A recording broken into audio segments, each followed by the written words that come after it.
भाववचन मीठे बच्चे, तुम अभी शांति धाम सुख धाम में जाने के लिए ईश्वरीय धाम में बैठे हो। यह सत का संग है जहाँ तुम पुरुषोत्तम बन रहे हो।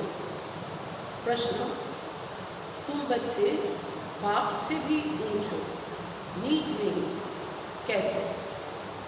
उत्तर, बाबा कहते, बच्चे मैं विश्व का मालिक नहीं बनता, तुम्हें विश्व का मालिक बनाता हूँ, तो ब्रह्मांड का भी मालिक बनाता हूँ। मैं ऊंचे से ऊंच बाप तुम बच्चों को नमस्ते करता हूँ, इसलिए तुम मेरे से भी ऊंच हो। मैं तुम मालिकों को सलाम करता हूँ, तुम फिर ऐसा बनाने वाले बाप को सलाम करते हो।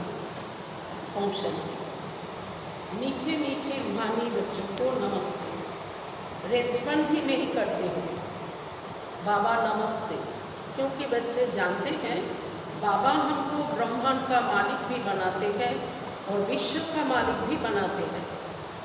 बाप तो सिर्फ ब्रह्मांड का मालिक बनते हैं, विश्व का मालिक नहीं बनते। बच्चों को ब्रह्मांड और विश्व दोनों का मालिक बनाते हैं। तो बताओ बड़ा कौन ठहरा? बच्चे बड़े ठहरे ना, इसलिए बच्चे फिर नमस्ते करते हैं। बाबा आप ही हमको ब्रह्मांड और विश्व का मालिक बनाते हो, इसलिए आपको नमस्ते। मुसलमान लोग भी मालेकम सलाम, सलाम मालेकम कहते हैं ना।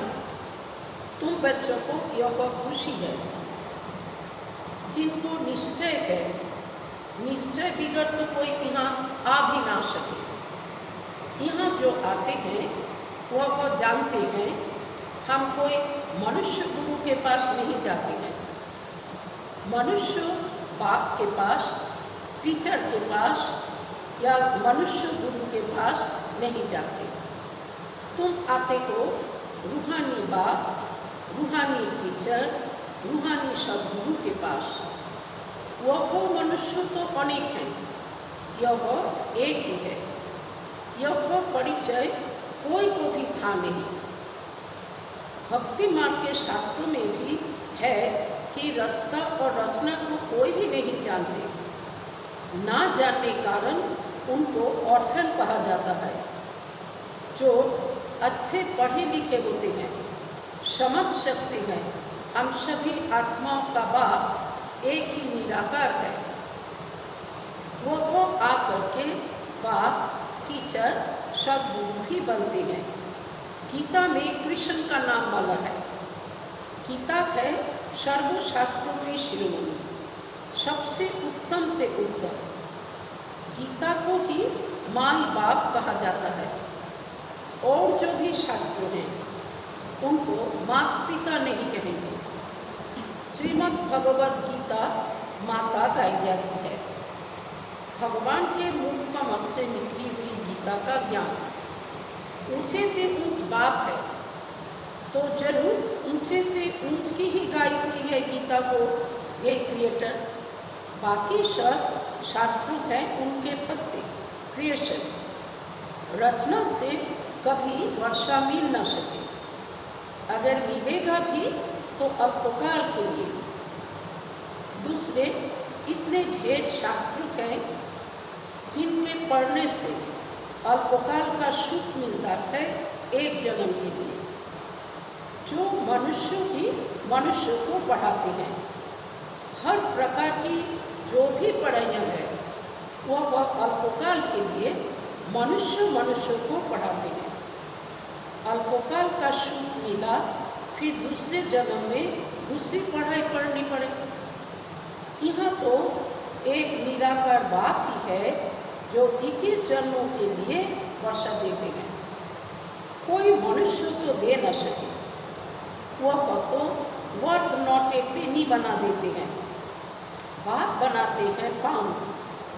अभी बाप बच्चों को समझाते हैं, तुम सब ईश्वर के बच्चे हो ना। सर्वव्यापी कहने से अर्थ कुछ नहीं समझते। सब में परमात्मा है, तो फिर फादरहुड हो जाता है। फादर ही फादर, तो फिर वर्षा कहाँ से मिले? किसका दुख कौन हरे? बाप को ही दुख हरता सुख करता कहा जाता है। फादर ही फादर का तो कोई अर्थ नहीं निकलता। बाप बेट समझाते हैं यह है कि रावण राज्य, यह भी ड्रामा में नूद है, इसलिए चित्रों में भी क्लियर कर दिखाया है। तुम बच्चों की बुद्धि में है हम पुरुषोत्तम संगम युग पर गए, बाप पुरुषोत्तम बनाने आए हुए हैं। जैसे बैरिस्टरी डॉक्टरी आदि पढ़ते हैं, जिससे मर्तबा पाते हैं, समझते हैं इस पढ़ाई से हम फलाना बनूंगा। यहाँ तुम सत के संग में बैठे हो, जिससे तुम सुख धाम में जाते हो। सत धाम भी दो है, एक सुख धाम, दूसरा है शांति धाम। यह है ईश्वर का धाम। बाप रचता है ना, जो बाप द्वारा समझकर होशियार होते जाते हैं, उनका कर्तव्य है सर्विस करना। बाप कहेंगे तुम अभी समझकर होशियार हुए हो तो शिव के मंदिर में जाकर समझाओ। उन्हें बोलो इस पर फल फूल मक्खन घी अख के फूल गुलाब के फूल वैरायटी क्यों चढ़ाते हो? कृष्ण के मंदिर में अख के फूल नहीं चढ़ाते हैं, वहाँ बहुत अच्छे खुशबूदार फूल ले जाते हैं। शिव के आगे अख के फूल तो गुलाब के फूल भी चढ़ाते हैं। और तो कुछ नाम जानते नहीं। इस समय तुम बच्चों को बाप पढ़ाते हैं, कोई मनुष्य नहीं पढ़ाते। और सारी दुनिया में मनुष्यों को मनुष्य पढ़ाते हैं। तुमको भगवान पढ़ाते हैं, कोई मनुष्यों को भगवान कदाचित कहा नहीं जाता। लक्ष्मी नारायण को भी भगवान नहीं, उनको देवी देवता कहा जाता है। ब्रह्मा विष्णु शंकर को भी देवता कहेंगे। भगवान एक बाप ही है, वह है सभी आत्माओं का बाप। सभी कहते भी हैं हे परम पिता परमात्मा, उनका सच्चा सच्चा नाम है शिव। और तुम बच्चे को शालिग्राम। पंडित लोग जब रुद्र यज्ञ रचते हैं तो शिव का बहुत बड़ा लिंग बनाते हैं और शालिग्राम छोटे छोटे बनाते हैं। शालिग्राम कहा जाता है आत्मा को, शिव कहा जाता है परमात्मा को। वह तो सभी का बाप। हम सब हैं भाई भाई, कहते भी हैं ब्रदरहुड। बाप के बच्चे हम भाई भाई हैं। फिर भाई बहन कैसे हुए? प्रजापिता ब्रह्मा के मुख से प्रजा रची जाती है, वह है ब्राह्मण और ब्राह्मणिया। हम प्रजापिता ब्रह्मा की संतान हैं, इसलिए ब्रह्मा कुमार ब्रह्मा कुमारी कहलाते हैं। अच्छा, ब्रह्मा को किसने पैदा किया? भगवान ने। ब्रह्मा विष्णु शंकर यह सब क्रिएशन है। सूक्ष्म वतन की भी रचना हो गई। ब्रह्मा मुख कमल से तुम बच्चे निकले हो, ब्राह्मण ब्राह्मणिया कहलाते हो। तुम ब्रह्मा मुख वंशावली एडॉप्टेड हो। प्रजापिता ब्रह्मा बच्चे कैसे पैदा करेंगे? जरूर एडॉप्ट करेंगे। जैसे गुरु के फॉलोअर्स एडॉप्ट होते हैं, उनको कहेंगे शिष्य। तो प्रजापिता ब्रह्मा सारी दुनिया का पिता हो गया, उनको कहा जाता है great great grandfather. Prajapita Brahma तो यहाँ चाहिए ना, सूक्ष्म वतन में भी ब्रह्मा है। नाम गाया हुआ है ब्रह्मा विष्णु शंकर, परंतु सूक्ष्म वतन में प्रजा तो होती नहीं। प्रजापिता ब्रह्मा कौन है? यह सब बाप बैठ समझाते हैं। वह ब्राह्मण लोग भी अपने को ब्रह्मा की औलाद कहते हैं। अब ब्रह्मा कहाँ है? तुम कहेंगे यह बैठे हैं, वह कहेंगे होकर गया है। वह फिर अपने को पुजारी ब्राह्मण कहलाते हैं। अभी तुम तो प्रैक्टिकल में हो। प्रजापिता ब्रह्मा के बच्चे आपस में भाई बहन हो गए। ब्रह्मा को एडप्ट किया है शिव बाबा ने। कहते हैं मैं इस बूढ़े तन में प्रवेश कर तुमको राजयोग सिखलाता हूँ। मनुष्यों को देवता बनाना यह कोई मनुष्यों का काम नहीं है, बाप को ही रचता कहा जाता है। भारतवासी जानते हैं शिव जयंती भी मनाई जाती है। शिव है बाप। मनुष्यों को यह भी पता नहीं है कि देवी देवताओं को यह राज्य किसने दिया। स्वर्ग का रचयिता है कि परम आत्मा, जिसको पतित पावन कहा जाता है। आत्मा असुर पवित्र होती है, फिर सतो रजो तमो में आती है। इस समय कलयुग में सब है तमो प्रधान, सतयुग में सतो प्रधान थे। आज से 5000 वर्ष पहले इन लक्ष्मी नारायण का राज्य था। 2500 वर्ष देवताओं की डिनाइस्टी चली, उनके बच्चों ने भी राज्य किया ना। Lakshmi Narayan the first, the second, ऐसे चला आता है।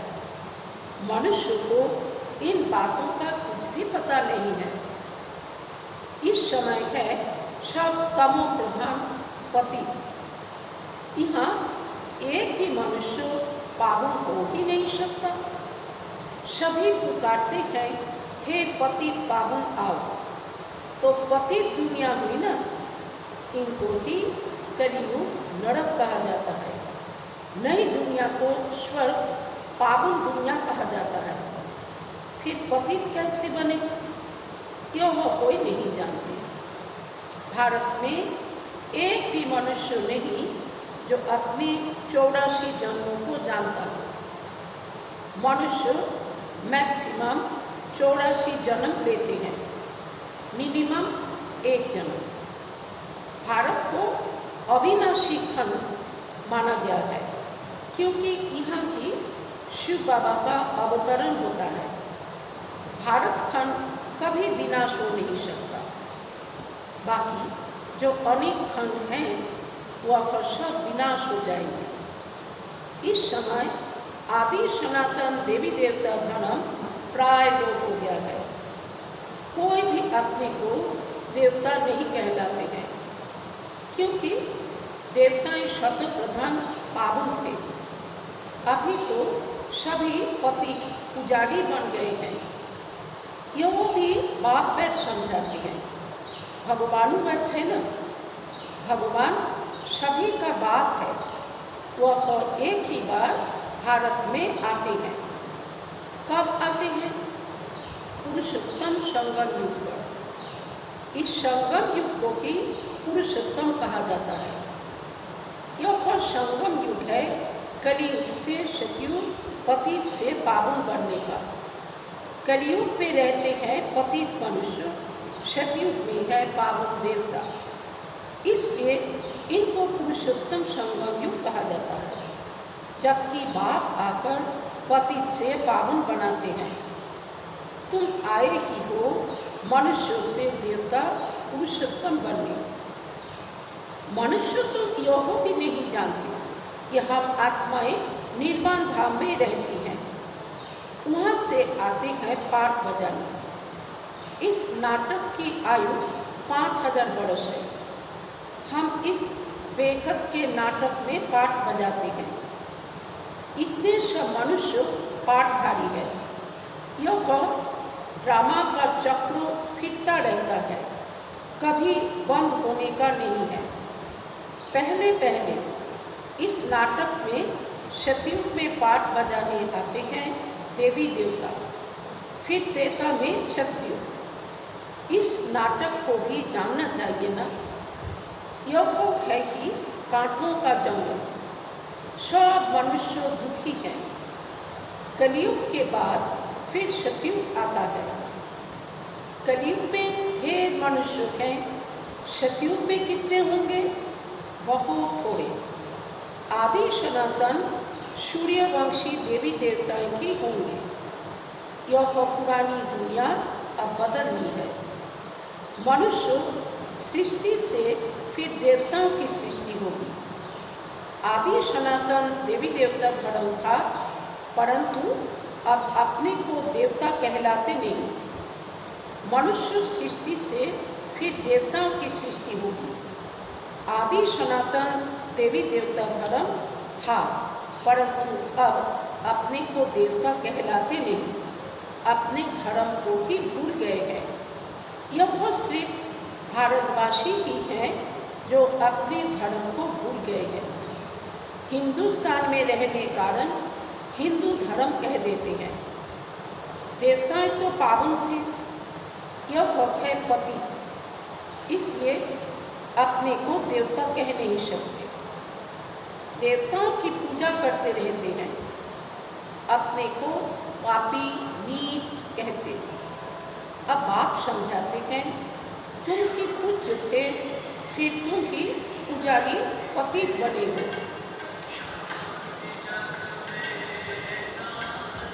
हमसों का अर्थ भी समझाया है।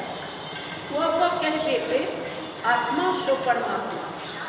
यह है झूठा अर्थ, झूठी काया, झूठी माया। सतयुग में ऐसे नहीं कहेंगे। सचखंड की स्थापना बाप करते हैं, झूठखंड फिर रावण बनाते हैं। यह भी बाप आकर समझाते हैं आत्मा क्या है, परमात्मा क्या है। यह भी कोई नहीं जानते। बाप कहते हैं तुम आत्मा हिंदी हो, तुम्हारे में 84 जन्मों का पाप मुझा हुआ है। हम आत्मा कैसी है यह कोई नहीं जानते हैं।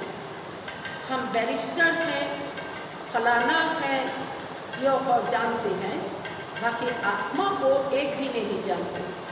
बाप ही आकर पहचान देते हैं तुम्हारी आत्मा में 84 जन्मों का पाप अविनाशी मुझा हुआ है, जो कभी विनाश नहीं हो सकता।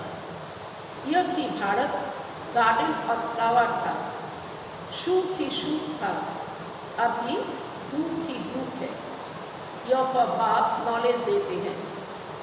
तुम बच्चे बाप द्वारा अभी नई नई बातें सुनते हो। सबसे नई बात है तुम्हें मनुष्य से देवता बनना है। तुम जानते हो मनुष्य से देवता बनने की पढ़ाई कोई मनुष्य नहीं पढ़ाते हैं, भगवान पढ़ाते हैं। उस भगवान को सर्वव्यापी कहना यह तो गाली देना है। अब आप समझाते हैं मैं हर 5000 वर्ष बाद आकर भारत को स्वर्ग बनाता हूँ, रावण नरक बनाते हैं। यह बातें दुनिया में और कोई नहीं जानते। बाप ही आकर तुमको मनुष्य से देवता बनाते हैं। गायन भी है मूंगफली की कापड़ धो, वहाँ विकार होता नहीं। वह है कि संपूर्ण निर्विकारी दुनिया। अभी है विशेष वर्ग, बुलाते भी हैं पतित पावन आओ। हमको रावण ने पतित बनाया है, परंतु जानते नहीं कि रावण कब आया, क्या हुआ। रावण ने कितना कंगाल बना दिया है। भारत 5000 वर्ष पहले कितना शाहूकार था। सोने हीरे जवाहरों के महल थे, कितना धन था। अभी क्या हालत है। सो सिवाय बाप के शिवताज कोई बना न सके। अभी तुम कहते हो शिव बाबा भारत को हेवन बनाते हैं। अब आप कहते हैं मौत सामने खड़ा है। तुम वानप्रस्थी हो, अब जाना है वापिस, इसलिए अपने को आत्मा समझो, माँ में गंग याद करो तो पाप भस्म हो जाएंगे। अच्छा, मीठे मीठे शिखे लदे बच्चों प्रति माता पिता बाप दादा का याद प्यार और गुड मॉर्निंग। रूहानी बाप की रूहानी बच्चों को नमस्ते। फिर हम रूहानी बच्चों की रूहानी बाप दादा को पद्मा पदम गुना याद प्यार गुड मॉर्निंग और नमस्ते। धारणा के लिए मुख्य सार, हम ब्रह्मा मुख्य वंश बोली ब्राह्मण हैं। स्वयं भगवान हमें मनुष्य से देवता बनाने की पढ़ाई पढ़ा रहे हैं। इस नशे और खुशी में रहना है। पुरुषोत्तम संगम युग पर पुरुषोत्तम बनने का पुरुषार्थ करना है। दूसरा, अभी हमारी वानप्रस्थी अवस्था है, मौत सामने खड़ा है, वापिस घर जाना है, इसलिए पाप की याद से सब पापों को भस्म करना है। आज का वरदान, रूहानी यात्री हो, इस स्मृति से सदा उपराम न्यारे और निर्मोही भव।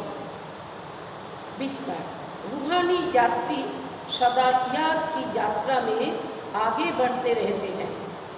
यह यात्रा सदा ही सुखदायी है। जो रूहानी यात्रा में तत्पर रहते हैं उन्हें दूसरी कोई यात्रा करने की आवश्यकता नहीं। इस यात्रा में सब यात्राएं समाई हुई हैं। मन या तन से भटकना बंद हो जाता है तो सदा यह स्मृति रहे कि हम रूहानी यात्री हैं। यात्री का किसी में भी मोह नहीं होता, उन्हें सहज ही उपराम न्यारे या निर्मोही बनने का वरदान मिल जाता है। आज का स्लोगन, सदा वाह वाह वाह वाह तकदीर और वाह मीठा परिवार, यही गीत गाते रहो। ओम शांति। आज के दिन एक चिंता, स्वयं परमात्मा যখন আমার পিতা গুরু এবং মার্গ প্রদর্শক তখন আর ভয় কিসের।